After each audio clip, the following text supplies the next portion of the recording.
Mexico City is sinking, not slowly, not gradually. Right now, parts of the city are dropping half a meter every single year, and 22 million people are living directly on top of it. Think about that. The sixth largest city on the entire planet, built on a collapsed lakebed, and the ground beneath it is giving out. Buildings are tilting, roads are cracking open. The subway system buckles like a roller coaster, and engineers say by the end of this century, entire neighborhoods could sit 30 meters below where they stand today. 30 meters. That is a 10-story building underground. But here is the part that nobody talks about. The sinking is not just a construction problem. It is not just bad engineering. It goes all the way back 700 years to an ancient prophecy, a disappearing lake, and one decision that doomed the greatest city in the Americas before it even had a name. So how does a city of 22 million people end up trapped on a collapsing lakebed with no way out? 700 years ago, there was no Mexico City. There were no cracking roads, no tilting skyscrapers, no subway lines buckling under the weight of a dying lakebed. There was only water. A vast, ancient lake called Lake Texcoco sat at the center of a wide valley, completely surrounded on all sides by towering mountains and volcanoes. It was remote. It was swampy. And by almost any measure, it was one of the least practical places on Earth to build anything. But a nomadic tribe called the Mexica had been wandering for 100 years, waiting. Their prophecy was specific. They would build the greatest city the world had ever seen, and the location would be revealed by a single sign: an eagle perched on a cactus, eating a snake. They found it on a small, muddy, unpopulated island sitting in the middle of the lake. Anyone with any geographic common sense would have kept walking. But the Mexica did not keep walking. They started building. And what they built was extraordinary. Over the next 2 centuries, that tiny swamp island was expanded piece by piece through landfill and floating gardens until it grew into Tenochtitlan, the capital of the Aztec Empire and one of the largest cities anywhere on Earth. By the time Spanish explorers arrived in 1519, Tenochtitlan was 5 times the size of London. Here is the thing that gets overlooked. For the Aztecs, this location was not a mistake. It was genius. The Mexica had no pack animals, no horses, no oxen. They had not developed practical use of the wheel for transport, so moving goods overland was nearly impossible. But on water, they were unstoppable. The city's elaborate canal system turned the lake into a highway. Trade flowed freely. Tenochtitlan thrived. On top of that, the Aztecs engineered a complex network of dams that delivered clean drinking water directly into the city. The surrounding lake acted as a natural moat, making the city almost impossible to attack. The soil was extraordinarily fertile. Food was abundant. By every standard of their time, the Mexica had chosen perfectly. A swampy island in the middle of a mountain lake was not a liability. It was the foundation of the most powerful civilization in all of Mesoamerica. The geography had not failed them. The geography had made them. But that same geography, the lake, the clay, the water, the valley, was carrying a secret that 700 years of human ambition would slowly, catastrophically expose. The ground beneath Tenochtitlan was never meant to hold what was coming next. In 1519, Hernan Cortes arrived on the shores of Lake Texcoco and saw Tenochtitlan for the first time. By every account, even his own, it was breathtaking. Canals instead of streets, floating gardens stretching to the horizon. A city so advanced, so deliberately engineered, that Spanish soldiers reportedly wept at the sight of it. Within 2 years, they burned it to the ground. Cortes laid siege to Tenochtitlan with a brutal and calculated strategy. His first target was not the warriors inside the city. It was the water. The Aztec dams and dikes that delivered clean drinking water across the lake were systematically destroyed under his direct orders. The lake turned salty. The canals that once carried trade and life now carried nothing. Tenochtitlan was cut off, thirsty, and dying from the inside. Then smallpox arrived, a disease the Aztecs had never encountered, against which they had no immunity whatsoever. It tore through the population with horrifying speed. Warriors who had held off the Spanish for months collapsed within days. By the time the siege ended, the city that had once held 400,000 people had lost more than 90% of its population. The Spanish did not just conquer Tenochtitlan, they erased it. Brick by brick, temple by temple, the greatest city in the Americas was dismantled, and its stones were used to build something new on top of the rubble. By the end of the 16th century, Mexico City stood where Tenochtitlan once had, and this is where the real disaster began. The Aztec dams were never rebuilt. The intricate system of dikes that had held the lake in check for centuries was simply abandoned. In their place, the Spanish laid streets, plazas, and public squares. The familiar shapes of European city planning dropped onto terrain that European city planning was never designed to handle. Without the dams, the lake had nothing keeping it back. The city began expanding outward into the swamp, swallowing more and more of the lakebed with every generation. And without flood control, the water pushed back. In 1629, Mexico City flooded and did not recover for 5 straight years. 5 years of streets underwater. 5 years of a city slowly drowning in the very lake it had tried to erase. The Spanish crown held serious discussions about abandoning the city entirely and starting over somewhere safer. They decided to stay. They chose instead to drain the lake further. That decision, made 4 centuries ago by people who would never live to see its consequences, set the geological clock ticking beneath 22 million future feet. For most of its early colonial history, Mexico City grew slowly. The lake shrank. The population held relatively steady.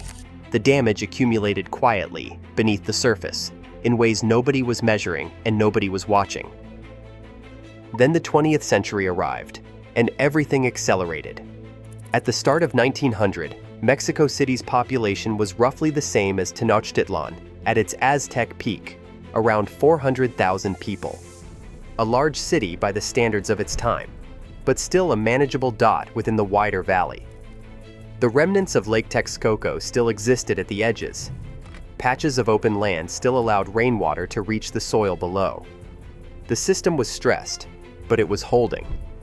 By 1950, it was no longer holding. In just 5 decades, the city had exploded to over 3 million people and spread across 30 square miles of what had once been lake and marshland. The pace of construction was relentless. Roads, buildings, factories, housing blocks, concrete poured over everything, faster than any urban planning system could track or manage. And the growth did not stop. Today, Mexico City covers approximately 3,000 square miles. 22 million people call it home. In the span of a single century, the city grew by a factor of 50 in physical size and more than 50 times in population. It is one of the fastest and most dramatic urban expansions in human history, and it came at a price that is now impossible to ignore.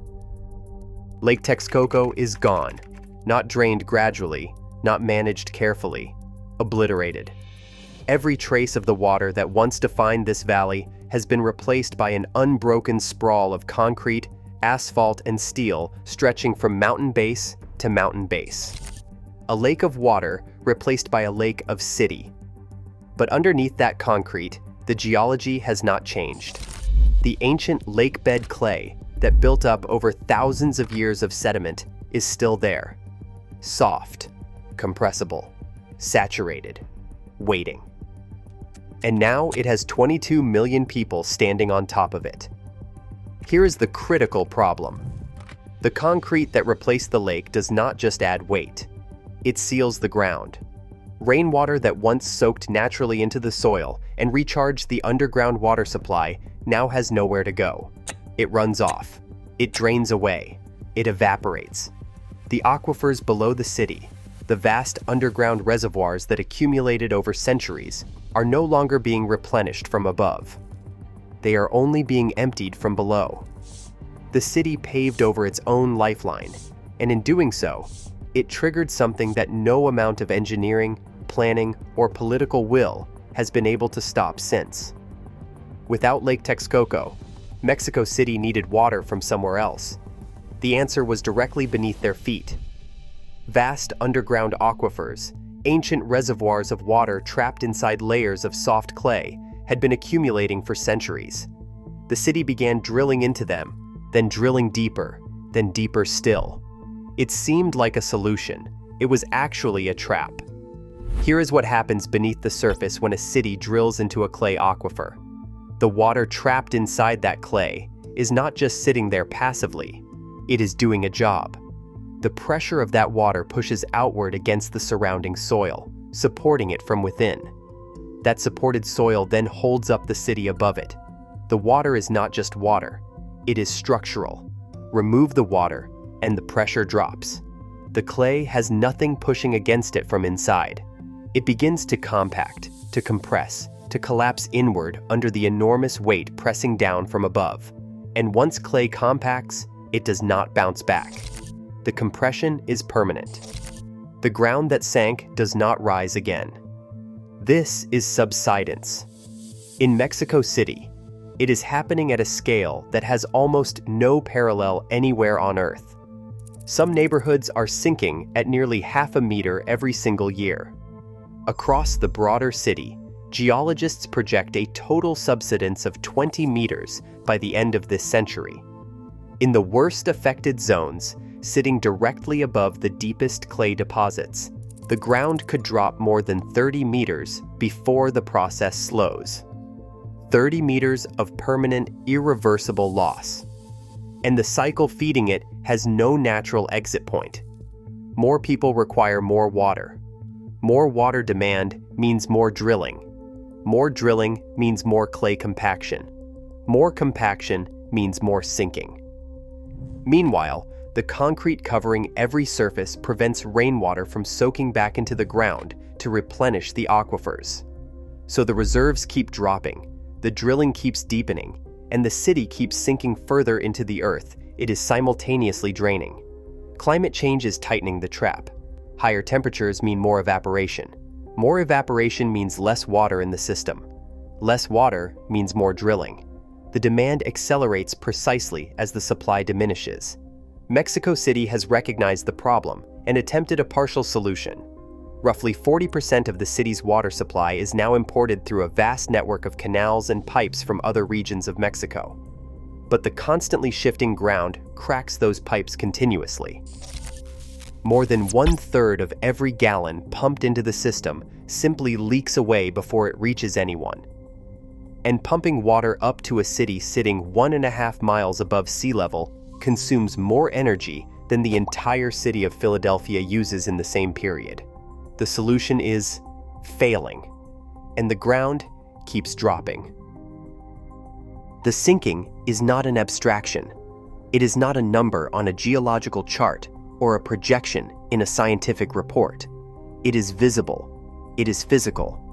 And if you walk the streets of Mexico City, it is impossible to miss.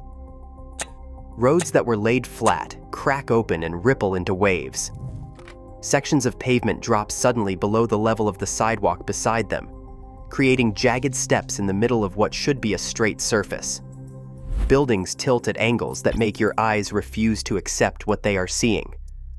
Churches and civic structures that have stood for centuries now lean visibly, their foundations undermined by decades of shifting clay, pulling unevenly in every direction beneath them.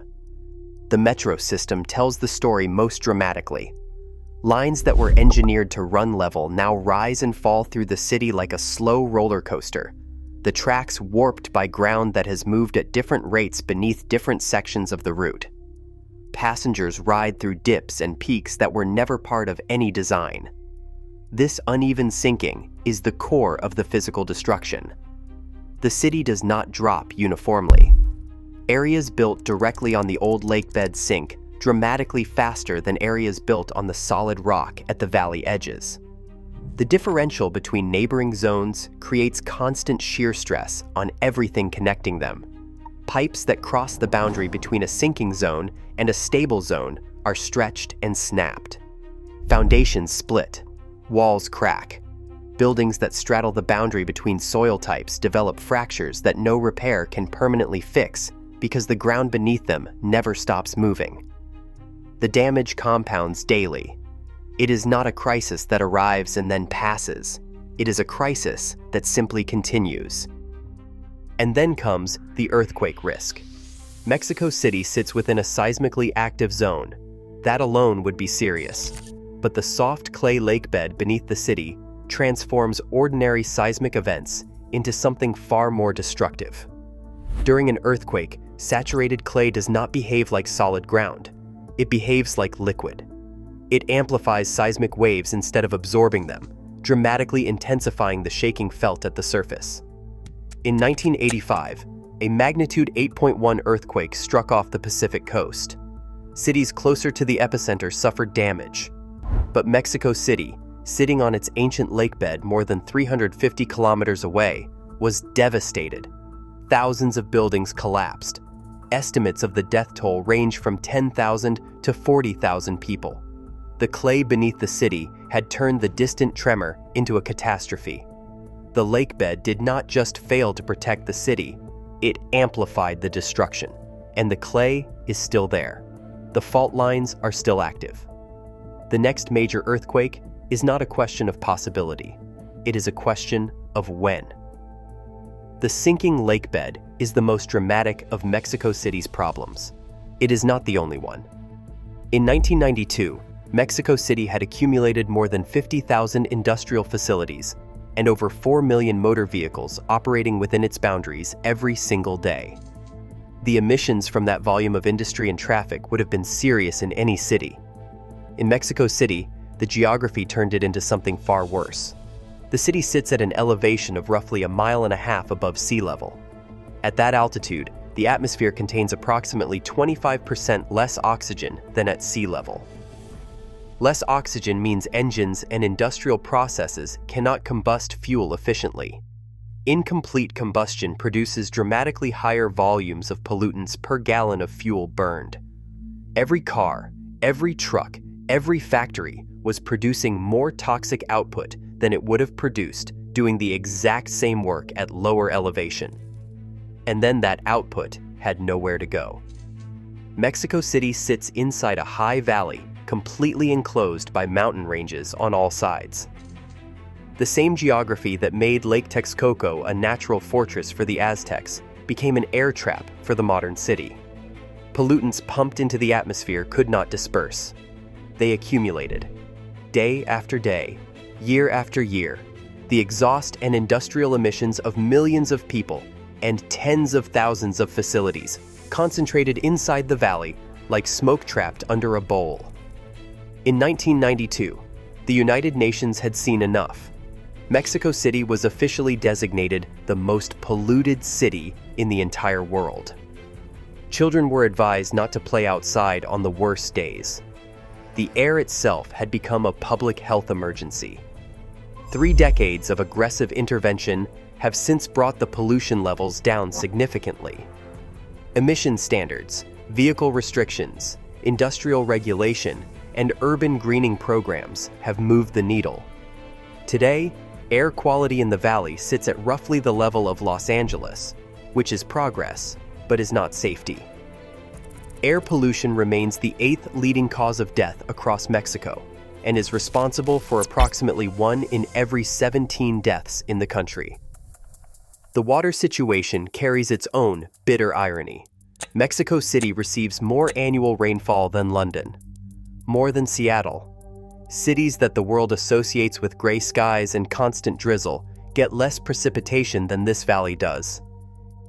And yet Mexico City faces water shortages so severe that millions of residents go without reliable running water for days at a time.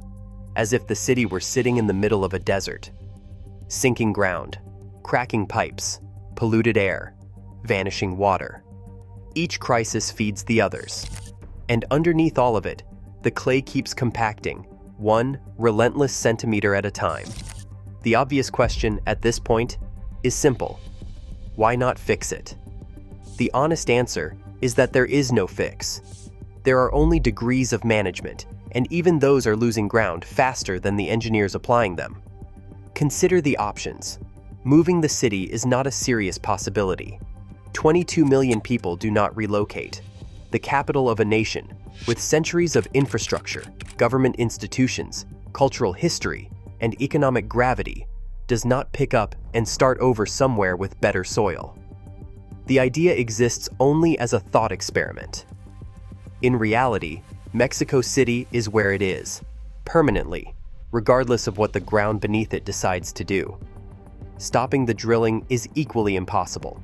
The aquifers supply the majority of the city's water. Cutting off that supply without a complete and immediate replacement would be catastrophic. And no replacement exists at the scale required. Water recycling programs are expanding. Permeable pavement projects are being tested in select neighborhoods to allow rainwater back into the soil. Recharge wells are being drilled in some areas specifically to push water back into the aquifers rather than extract it. These are meaningful efforts. They are also profoundly insufficient against the scale of the problem they are attempting to address. The math does not work in the city's favor. The rate of extraction has been exceeding the rate of recharge for decades. Even if every proposed solution were implemented simultaneously and immediately, the aquifers would continue dropping for years before any stabilization could begin. And stabilization is not recovery. The clay that has already compacted will not re-expand. The 30 meters of subsidence projected for the worst affected areas will not be reversed by any technology currently available or foreseeable. This is the tragedy that sits at the heart of Mexico City's story. The Aztecs who chose this island 7 centuries ago made the right decision for their time. Their technology, their population, and their understanding of the environment made Lake Texcoco not just viable, but ideal. The geography worked for them because they worked with the geography. Every decision made since the Spanish arrived has worked against it. The dams destroyed, the lake drained, the aquifers emptied. The concrete poured over everything that might have allowed natural recovery. Each generation inherited a problem slightly worse than the one before it, and solved it in ways that made the next generation's problem worse still. The lakebed has not changed. The clay is the same clay it has always been. Soft, compressible, and patient. The city built on top of it changed everything around it without ever changing the fundamental geological reality beneath it. And that reality has been winning for 400 years. 22 million people wake up in Mexico City every morning and go about their lives. They ride the metro that ripples through the city. They walk the cracked streets. They fill their water glasses from pipes that lose 1/3 of everything pumped into them. They live in buildings that tilt a little more each year than they did the year before. And most of them have no choice. This is their city. This is their home. This is the only ground they have. There is something remarkable in that. A city that has survived conquest, epidemic, catastrophic earthquake, 5-year floods, and decades of air so thick it was declared the worst on Earth, and it is still here. Still loud, still vast, still alive in the way that only a city of 22 million people can be. That resilience is real, and it deserves acknowledgement. But resilience is not the same as safety, and acknowledgement is not the same as a solution. The lakebed beneath Mexico City does not negotiate. It does not respond to political pressure or engineering ambition or human determination. It compacts because water is removed and weight is applied. That is all it does. That is all it has ever done. And every year, the city sinks a little further into the ancient clay, that was here long before the eagle landed on the cactus, and will be here long after the last concrete has finally cracked. The prophecy said, "Build here." The geology always had a different answer.